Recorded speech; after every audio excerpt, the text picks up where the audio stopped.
Hi friends, welcome back to my channel. ఎలా ఉన్నారు? అందరూ బాగున్నారు? నేను కూడా సూపర్గా ఉన్నాను. ఈరోజు మేము రుషికొండ వచ్చాము.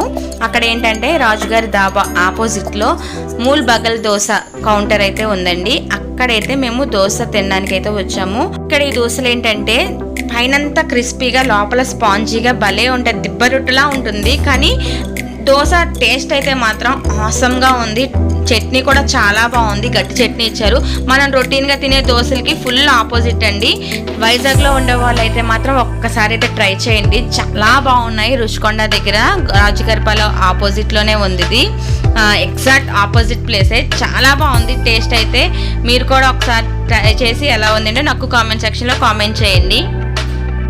ఈ ఫ్లేవర్ అయితే మనకి చాలా ఎక్కువ తెలుస్తుందండి. ఎక్కువ నెయ్యి ఇష్టపడే వాళ్ళకైతే ఇది చాలా బెస్ట్ ప్లేస్. మేమైతే మా దోశలు అయితే రెడీ అయిపోయి మా దగ్గరికి వచ్చేసాయి. మేమైతే టేస్ట్ చూస్తున్నాను. నేనైతే ఆ రోజు దోశ వద్దనుకున్నానండి, కానీ దోశ వద్దన్నాను కానీ ఆ టేస్ట్ అయితే అస్సలు వదలలేదు. మా వారైతే కారం దోశ, మా పాప ప్లెయిన్ దోశ చెప్పుకుంది. అవైతే టేస్ట్ చూస్తాను. ఫస్ట్ అయితే కారం దోశ టేస్ట్ చూస్తున్నాను. అదైతే చట్నీలో అలా ముంచుకొని తింటుంటే చాలా బాగుందండి. పైన అంతా క్రిస్పీగా ఉంది, మనం ఏదో ఒక చిప్స్ తిన్నట్టు.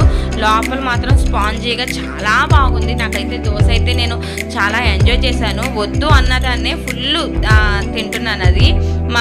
ఈ లోపల మా బాబు కూడా వచ్చి అక్కడ అలా చేస్తున్నాడు. కాలుతుంది, అది చాలా వేడిగా ఉంది. నెక్స్ట్ చూస్తున్నారు కదా మీకు అక్కడంతా గీ ఎలా కనిపిస్తుందో. టేస్ట్ అయితే మాత్రం చాలా బాగుంది. మీరు వైజాగ్లో ఉన్న వాళ్ళైతే ఒకసారి ట్రై చేయండి. హోప్ ఈ వీడియో మీకు నచ్చింది అనుకుంటున్నాను. నచ్చినట్లయితే లైక్ చేయండి, షేర్ చేయండి, కామెంట్ చేయండి, సబ్స్క్రైబ్ చేయండి. పక్కన ఉన్న బెల్ ఐకాన్ క్లిక్ చేసి నేను పెట్టే వీడియోస్ అన్ని మీకు నోటిఫికేషన్ కింద వస్తాయి. Thank you for watching.